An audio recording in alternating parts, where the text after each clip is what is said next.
Phoebe, tell me about if you floated down a river, where would you end up? You'd end up in an ocean, a pond, or a lake. Why's that? Because if you did, it goes, the wind will blow the water, go down the stream, and then it will go into a pond, a lake, or an ocean. Okay. So tell me about your science experiment that you did today. We did, so if you have a crumbler and a fist, if you have two-person, if someone puts a fist like this, and then they put the crumbler puts the paper around it, and then the people take it off, and then they'll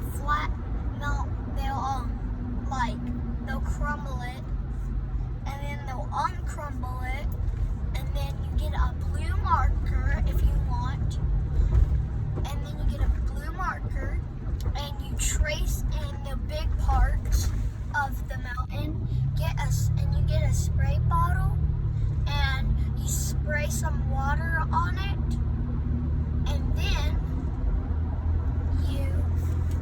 it's kind of like a stream, and then it will probably go into a lake, a pond, or a ocean. Very good. That's neat. Thank you. You're welcome.